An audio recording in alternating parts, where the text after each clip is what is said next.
Hey, what's up, everybody? It's your good friend Airsoft Man 819 here again with yet another video. So in the previous video that I have just now released, I did on my Intel X58 SO motherboard that I was able to get brand new, fortunately.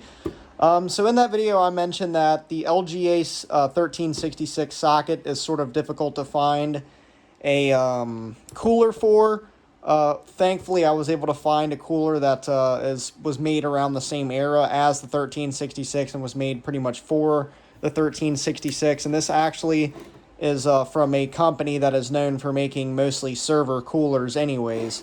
So let me bring the camera down and zoom in just a hair because I'm a little zoomed out at the moment. There we go. It'll be a little grainy, but there's nothing that's super detailed you guys need to see anyways. Basically, this is from a company called Dynatron. It is the model number is the Genius or G950. You can see up here at the top. It is a pretty massive 120 millimeter tower cooler for CPUs. So it is a heat pipe cooler. It has 4 heat pipes on it. And honestly, what really makes this cooler unique and what drew me to it is the design of the fan. It is a single fan CPU cooler, but the fan is mounted in the very center of the fins, which means you can get a push-pull configuration with only a single fan, which is pretty neat. So here are the CPUs that this is made for. You can see the top two are 1156 and 1366. That's no accident. You know, those were the two popular sockets at the time.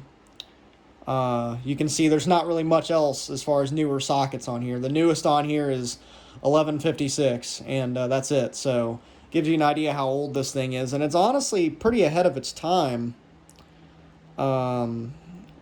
Just kind of freeze frame that a little bit so you guys can see the fan speeds and things. It's a 1600 RPM PWM 120 millimeter fan in here.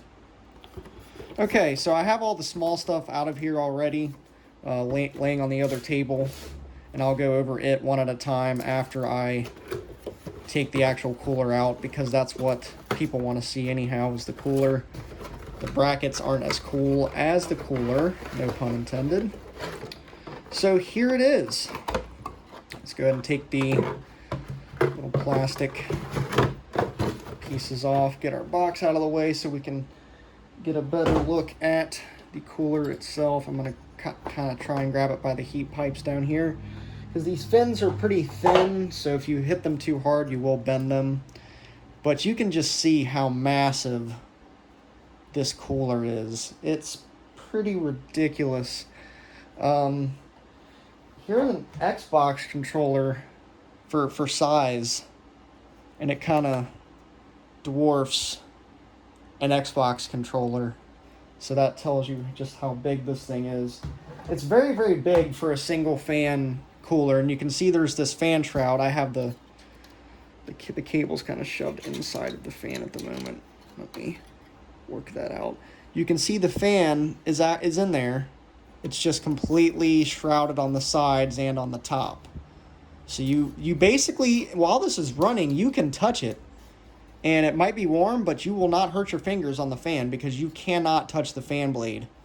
And getting access to the fan is very difficult, which is both a plus and a minus for this cooler, because yes, it's convenient because you have a single fan and you can do push and pull with only one fan. And it's pretty safe because you don't have to worry about getting your fingers caught up in it because it's shrouded. But it makes this cooler is sort of disposable. Once the fan in this thing goes bad, there's really not much you can do with it, unless you find a very specific 120 millimeter fan to get in here and replace, because you can remove these shrouds. There are 2 screws on the bottom, and I think there's screws on the top. Yeah, you can take this top plate off, so you can access the fan in here.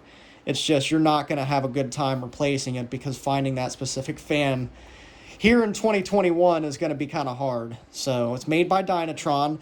Dynatron is mostly known as a company that makes cooling components for servers, which honestly, in the scope of LGA 1156 and 1366, the fact they made this thing makes sense.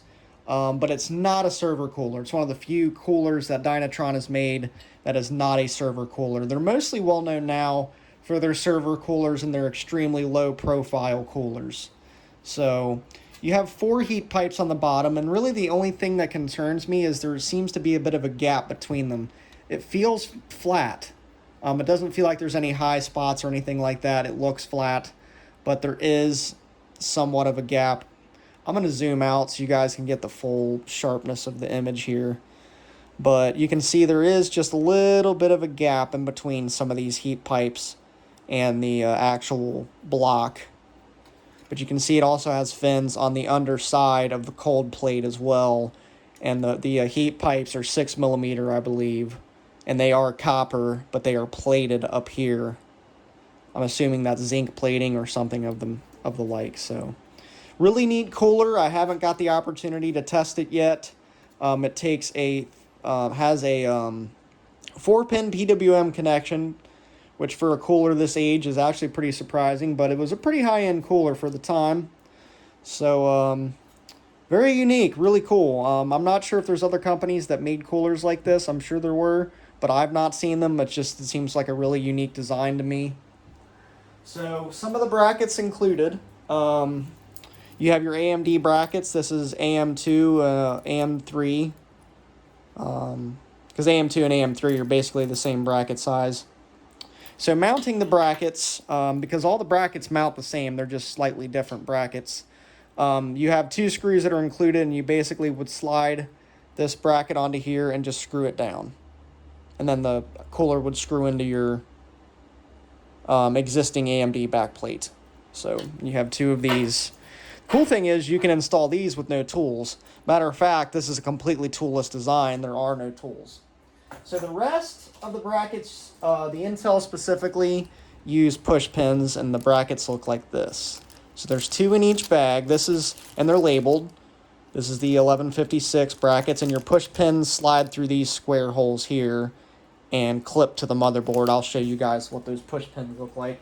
Most people know what I'm saying. It's the same push pins that are included with the Intel stock cooler. So here's your 775. It is 775 compatible. And it's funny, the 775 is the smallest out of the bunch, and you can just tell by holding the brackets that the 775 is so small. So we got 775, 1156, which I just showed you, AMD, and we have and I have the push pins installed in the 1366 brackets because this is the brackets I'm going to be using. But basically the white part of the push pin slides through the bracket and the black part clips to the top. And then you clip this to the motherboard and push it all the way down, and it clamps them down. I'll show that when I actually install this to test it. But you can see it's got the screw holes as well.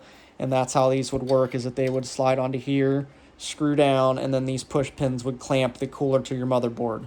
So with the Intel brackets, you don't need a backplate. These push pins basically will clamp the cooler to the motherboard, and you won't need a backplate. But with the AMD brackets, you will need a backplate. So I want to show all this just in case you guys find one of these on eBay like I did and want to use it on an older setup.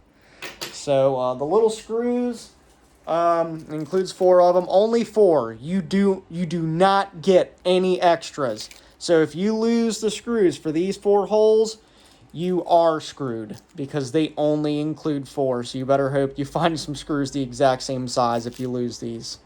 And they're very small, which doesn't help.